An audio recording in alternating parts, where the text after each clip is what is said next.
ಜಿಲ್ಲೆ ಮಾಲೂರು ತಾಲೂಕು ಮಾಸ್ತಿ ಹೋಬಳಿ ರಾಜಿನಹಳ್ಳಿ ಗ್ರಾಮದ survey number 105ರಲ್ಲಿ 32 ಅಡಿಯ ರಾಜಕಾಲುವೆಯನ್ನ ಒತ್ತುವರಿ ಮಾಡಿಕೊಂಡು ಕೇವಲ 3 ಅಡಿಯಷ್ಟು ರಾಜಕಾಲುವೆಯನ್ನ ದಾರಿ ಮಾಡಿಕೊಂಡಿದ್ದು, ಇದೇ ಸರ್ವೆ ನಂಬರ್ನಲ್ಲಿ ದಲಿತ ಬಡ ರೈತನು 1 ಎಕರೆ 20 ಗುಂಟೆಯಲ್ಲಿ ವ್ಯವಸಾಯ ಮಾಡ್ತಾ ಇದ್ದು, ಆ ರೈತನಿಗೂ ಹಾಗೂ ಇನ್ನೂ ಕೆಲ ರೈತರಿಗೆ ಯಾವುದೇ ರೀತಿಯ ಕೃಷಿ ಸಲಕರಣೆಗಳು, ಸರಕು ಸಾಗಾಣಿಕೆಯನ್ನ ಮಾಡಲು ಮತ್ತು ಓಡಾಡಲು ಅಲ್ಲಿರುವಂತಹ ಸವರ್ಣಿಯರು ಬಿಟ್ಟಿರೋದಿಲ್ಲ ಮತ್ತು ಈ ರಾಜಕಾಲುವೆಯು ಇದೇ ರಾಜಿನಹಳ್ಳಿ ಗ್ರಾಮದ ಅರ್ಜುನಪ್ಪ ಅವರ ಜಮೀನಿನಿಂದ ಗುಂಡಪ್ಪನವರ ಜಮೀನಿನ ತನಕ ಗ್ರಾಮ ನಕ್ಷೆಯಲ್ಲಿ ರಾಜಕಾಲುವೆಯ ಇರುತ್ತೆ. ಆದರೆ ಈಗ ಅರ್ಜುನಪ್ಪ ಹಾಗೂ ಮುನಿಚಿನ್ನಪ್ಪ ಹಾಗೂ ಗೊಳ್ಳ ವೆಂಕಟಪ್ಪ, ಚಿನ್ನಪ್ಪ ಹಾಗೂ ಸೀನಪ್ಪ ಅವರು ಈ ರಾಜಕಾಲುವೆಯನ್ನ ಒತ್ತುವರಿ ಮಾಡಿಕೊಂಡಿರುವ ಕಾರಣ ಮಳೆ ಬಂದಾಗ ಸಂಪೂರ್ಣ ಮಳೆ ನೀರು ಹಾದು ಹೋಗಲು ಸ್ಥಳವಿಲ್ಲದೆ ಇರುವ ಕಾರಣ ನೀರು ತೋಟಕ್ಕೆ ನುಗ್ಗಿ ಬೆಳೆಯೆಲ್ಲ ಹಾನಿ ಆಗ್ತಾ ಇದ್ದು ಮತ್ತು ಊರಿನ ಗ್ರಾಮಸ್ಥರು ಓಡಾಡಲು, ಮಕ್ಕಳು ಶಾಲೆಗೆ ತೆರಳಲು, ಹಸು ಕರುಗಳಿಗೆ ಮೇವು ತರಲು ತುಂಬಾ ಅನಾನುಕೂಲವಾಗಿರುತ್ತೆ. ಈ ವಿಷಯವನ್ನ ಆ ರೈತನು ಸರ್ವೆ ಮಾಡಿಸಲು 2 ಬಾರಿ ಮಾನ್ಯ ತಾಲೂಕು ದಂಡಾಧಿಕಾರಿಗಳ ಗಮನಕ್ಕೆ ಕೊಟ್ಟರೂ ಕೂಡ ಯಾವುದೇ ರೀತಿಯ ಪ್ರತಿಕ್ರಿಯೆ ನೀಡಿರುವುದಿಲ್ಲ.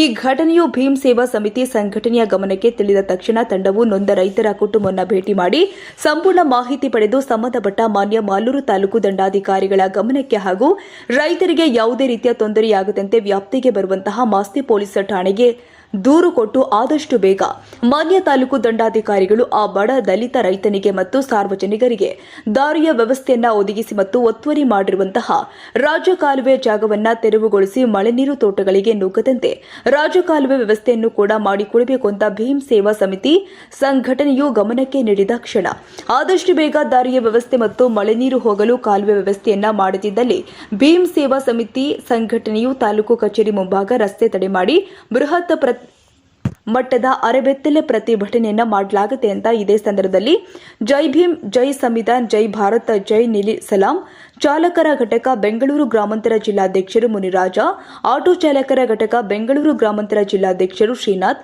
ಕಾರ್ಮಿಕ ಘಟಕ ಬೆಂಗಳೂರು ಗ್ರಾಮಾಂತರ ಜಿಲ್ಲಾಧ್ಯಕ್ಷರು ವರುಣ್ ರಾಜ್ ಚಕ್ರವರ್ತಿ, ಆಟೋ ಚಾಲಕರ ಘಟಕ ಬೆಂಗಳೂರು ಪೂರ್ವ ತಾಲೂಕು ಅಧ್ಯಕ್ಷರು ಸೂರ್ಯ ಸೂರಿ, ಶ್ರೀಕಾಂತ್ ರಾವಣ್, ಸಂಸ್ಥಾಪಕ ರಾಜ್ಯಾಧ್ಯಕ್ಷರು ಭೀಮ್ ಸೇವಾ ಸಮಿತಿ ಉಪಸ್ಥಿತರಿದ್ದರು.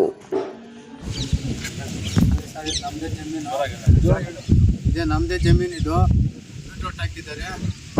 ರಸ್ತೆ ಸೌಕರ್ಯ ಇಲ್ಲ, ರಾಜಕಾಲುವೆ ಸಂಪೂರ್ಣವಾಗಿ ಮುಚ್ಚಾಗಿದೆ.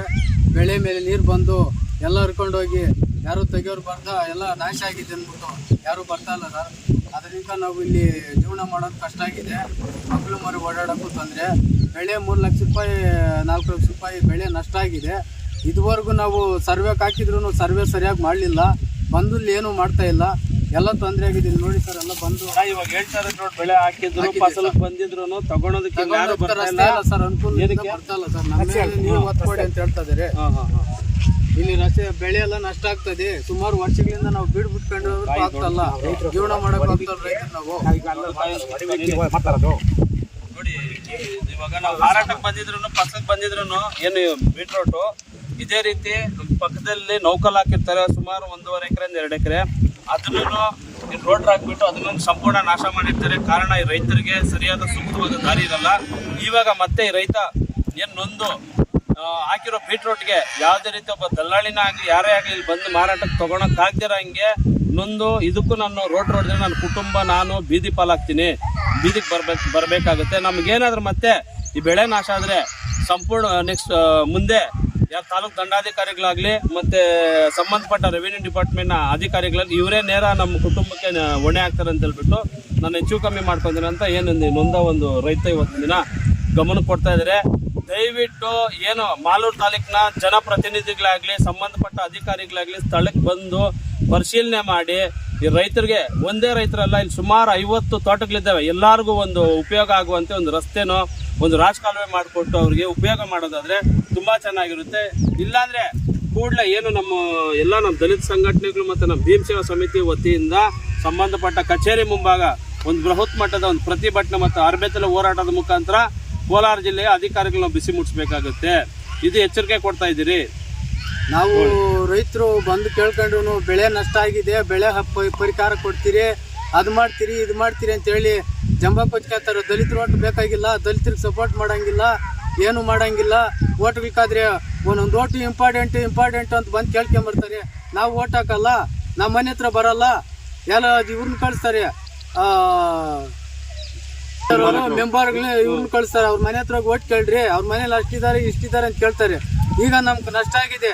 ಈಗ ನಮ್ಗೊಬ್ರಿಗೆಲ್ಲ ಇಲ್ಲಿ ಎಷ್ಟು ಜನ ಇದ್ದಾರೆ, ಅವ್ರ ಮನೆಯವರೆಲ್ಲ ಇಷ್ಟು ಜನ ಇದ್ದಾರೆ ಅಂತ ಲೆಕ್ಕ ಹಾಕಿ ಓಟ್ ಕೇಳಕ್ ಹೋಗ್ತಾರೆ. ಓಟ್ ದಿನ ಇಂಪಾರ್ಟೆಂಟ್ ಅಂತ ಎಲ್ಲರಿಗೂ ಹೇಳ್ತಾರಲ್ಲ ಸರ್. ಇಲ್ಲಿ ಬಂದು ಮಾಡೋರಿಲ್ಲ, ರೈತರಿಗೆ ಅನುಕೂಲ ಮಾಡಿಲ್ಲ ಅಂದ್ರೆ ಇನ್ನೇನು ನಾವು ಮಾಡ್ಬೇಕಾಗಿರೋದು? ನಮ್ಮ ನಿಂಕಾರ ನಾವು ಬೆಳೆ ಬೆಳೆದಿದ್ದು ನೀವು ತಿಂತೀರಿ. ಸರ್ಕಾರಿಯವರೆಲ್ಲ ಚೆನ್ನಾಗಿರ್ಬೇಕಂದ್ರೆ ರೈತ ಬೆಳೆ ಬೆಳೆದಿರಲ್ಲ ಸರ್ ಚೆನ್ನಾಗಿರೋದು. ಬಡ ರೈತ, ರಾಜನಹಳ್ಳಿ, ಮಾಸ್ತಿ ಹೋಬಳಿ, ಮಾಲೂರು ತಾಲೂಕು, ಕೋಲಾರ ಜಿಲ್ಲೆ. ನಮ್ಮ ತೋಟಕ್ಕೆ ರಸ್ತೆ ಇಲ್ದ 1 ಲಕ್ಷ ರೂಪಾಯಿ 2 ಲಕ್ಷ ರೂಪಾಯಿ ನೌಕಲ್ ಅಂತ ರೋಡ್ ಹೊಡ್ಸಿದ್ರಿ, ವರ್ಷದಲ್ಲಿ ಹೊಡ್ಸಿದ್ರಿ, ಆಚೆ ವರ್ಷದಲ್ಲಿ ಹೊಡ್ಸಿದ್ರಿ. ರಸ್ತೆ ಬೇರಿಲ್ಲ, ರಾಜಕಾಲುವೆ ಸಂಪೂರ್ಣವಾಗಿ ತಳಾಂತರವಾಗಿ ಮುಳುಗೋಗಿದೆ. 50 ವರ್ಷಗಳಿಂದ ನಾವು ಇದೇ ಕಷ್ಟ ಬೀಳ್ತಾ ಇದ್ದೀರಿ. ಯಾರು ಅಧಿಕಾರಿಗಳು ಬಂದು ರೆಸ್ಪಾನ್ಸ್ ಕೊಡ್ತಾ ಇಲ್ಲ. ತೋಟದ ಮೇಲೆ ನೀರು ಹೋಗ್ತವೆ, ಬೆಳೆ ಎಲ್ಲ ನಷ್ಟ ಆಗಿದೆ. ಈಗ ರೋಡ್ ಹೊಡ್ಸಿದ್ರಿ, ಮೊನ್ನೆನೂ ರೋಡ್ ಹೊಡ್ಸಿದ್ರಿ, ನೌಕಲ್ಲು ನಾಶ ಆಗ್ತದೆ. ನೀರು ಬಂದು ಮಳೆ ಹೊಡೆದು ನೀರು ಬಂದು ಎಲ್ಲ ಕೊಚ್ಕೊಂಡು ಹೋಗ್ಬಿಟ್ಟಿದೆ. 3 ಲಕ್ಷ ರೂಪಾಯಿ 4 ಲಕ್ಷ ರೂಪಾಯಿ ನಷ್ಟ ಆಗಿದೆ. ಅಂದ್ರೆ ಇವಾಗ ಏನ್ ಬೆಳೆ ಯಾರು ತಗೊಳಕ್ ಬರಕ್ಕಾಗಿಲ್ಲ ಸರ್. ಏನಕ್ಕೆ? ರಸ್ತೆ ಇಲ್ಲ, ಒತ್ಕೊಂಡು ಹೋಗ್ಬೇಕು. ಏನಪ್ಪ ದುಡ್ಡು ನೀವೇ ಕೊಡ್ತೀರಾ, ಅರ್ಧ ದುಡ್ಡು ಕೊಡ್ರಿ, ಅರ್ಧ ದುಡ್ಡು ನಾವು ಕೊಡ್ತೀರಿ. ನಿಮ್ ಕೈಯಿಂದ ಹಾಕಿ ಆಳುಗಳು ಕರ್ಕೊಂಬಂದು ಹೊಡ್ಸ್ಕೊಂಡು ಹೋಗ್ತೀನಿ ಅಂತಾರೆ. ಯಾರು ಬರ್ತಲ್ಲ ಸರ್. ಇವಾಗ ಆಳುಗಳು ಕೂಗಕ್ಕೆ ಹೋದ್ರೆ 1500 ಕೇಳ್ತಾರೆ. ಎಲ್ಲಿ ಸರ್ ಕೊಡೋದು? ನಾವು ಬಡವರು, ಕೂಲಿ ಮಾಡೋರು. ಕೂಲಿ ಮಾಡಿ ನೋಡಿ ಸರ್ವೆ ಮಾಡಿದ್ದಾರೆ. ಸರ್ವೆ ಮಾಡಿದ್ರು ಬಂದಿದ್ವರೆಗೂ ಕ್ರಮ ತಗೊಳ್ತಲ್ಲ. ಇವಾಗ ಬರ್ತೀನಿ. ಯಾರಾದ್ರೂ ಪ್ರಚಾರ ಆಗ್ತದ್ರ ಜಾಗಗಳು ಬಿಡಲ್ಲ ಅಂತ ಹೇಳ್ಬಿಟ್ಟು ಅವರೇ ಸರ್. ಅಪ್ಪನವ್ರ ಮನೆ, ಆಮೇಲೆ ಮುಂಚಿನ ಅಪ್ಪನವ್ರ ಮನೆಯವರು, ಆಮೇಲೆ ಅರ್ಜುನ್ ಅಪ್ಪನವ್ರು ಮನೆ ಕಲ್ಗ್ಲಾಟ್ ಹಾಕಿದಾರೆ ಸರ್. ಕೇಳಿದ್ರೆ ನಮ್ಮ ಅಕ್ಕ ಕೇಳಿದ್ರೆ ತಮ್ಮನ್ ಕೇಳ್ತಾನ ದೌರ್ಜನ್ಯ ಮಾಡಿ ಬರ್ತಾರೆ ಸರ್. ಮನೆ ದೌರ್ಜನ್ಯ ಮಾಡಿದ್ರು. ಕೆಂಪೇಗೌಡ ಜಯಂತಿ ಆಯ್ತು, ಅವತ್ತಿನ ದಿನ ಜಗಳ ಆಯ್ತು. 4:30 ಅವ್ನ ಯಾರೋ ಬಂದು ಊರಾಗ ನಿಂಕ ಬಂದು ಮೆಂಬರು ಚೇರ್ಮನ್ ಅವನ್ಯಾರು ಕರ್ಕೊಂಬಂದು ನಿಮ್ಮ ಅಪ್ಪಂದೇನ ನಿಮ್ಮ ತಾತಂದೇನ ಅಂತ ದೌರ್ಜನ್ಯ ಮಾಡಿ ಹೊಡ್ಯಾಕ್ ಬಂದು ಕೇಳಿದ್ಕ ನನ್ ಮೇಲೆ ಗಲಾಟೆ ಬರ್ತಾನಂತ ಏನೇನೋ ಮಾತಾಡಿ ಸರ್. ಅವಚನ ಪದಗಳು ಮಾತಾಡಿದ. ನಿಮ್ದು ಒಂದೇ ಬಡ ರೈತರಿಗಲ್ಲ, ಸುಮಾರು ರೈತರು ಸರ್. 50 ಜನ ರೈತರಿದ್ದಾರೆ ಇಲ್ಲಿ. ಎಲ್ಲರಿಗೂ ಅನುಕೂಲ ಆಗ್ಬೇಕು. ಎಲ್ಲಾ ತೋಟದ ನೀರು ಹರಿತದವೆ. ಅಂದ್ರೆ ಇನ್ನೊಂದು ಇಲ್ಲಿರೋ ಜಮೀನಿಗೆಲ್ಲ ಬರ್ಬೇಕಂದ್ರೆ ರಸ್ತೆ ಬೇಕೇ ಬೇಕು. ಯಾರು ಬರ್ತಾ ಇಲ್ಲಲ್ಲ, ಆ ಹೆಣ್ಣು ಒಬ್ನೇ ಬರ್ತಾ ಇರೋದು, ಇವ್ರು ಯಾರು ಬರ್ತಾ. ಬುದ್ದಯ್ಯ ಏನು ಕೋಲಾರ ಜಿಲ್ಲೆ ಮಾಸ್ತಿ ತಾಲೂಕು ಮಾಸ್ತಿ ಹೋಬಳಿ ರಾಜನಹಳ್ಳಿ ಗ್ರಾಮದಲ್ಲಿ ಇವತ್ತಿನ ದಿನ ಏನು ಬಡ ಒಂದು ರೈತ ಜಮೀನಲ್ಲಿ ಇವತ್ತಿನ ಭೀಮ್ ಸೇವಾ ಸಮಿತಿ ತಂಡ ಭೇಟಿ ಮಾಡೋಕೆ ಬಂದಿರ್ತೀವಿ. ಕಾರಣ ಏನಂದ್ರೆ ಈ ಒಂದು ಜಮೀನಿಗೆ ಸುಮಾರು 32 ಅಡಿ ಅಷ್ಟು ಅಗಲದಷ್ಟು ಇದೊಂದು ರಾಜಕಾಲುವೆ ಆದೋಗಿರುತ್ತೆ.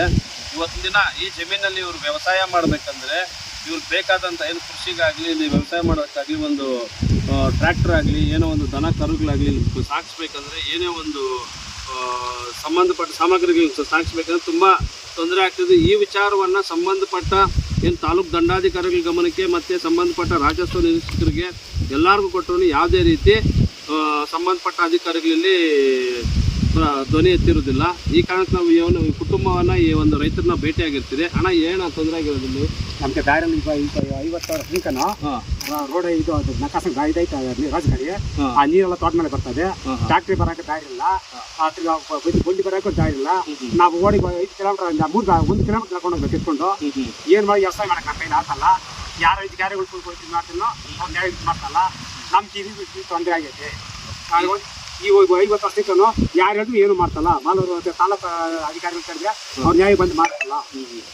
ಅಂದ್ರೆ ಅಧಿಕಾರಿಗೆ ಗಮನ ಕೊಟ್ಟು ಯಾವುದೇ ರೀತಿ ನಿಮಗೆ ಇದು ಮಾಡ್ತಾ ಇಲ್ಲ.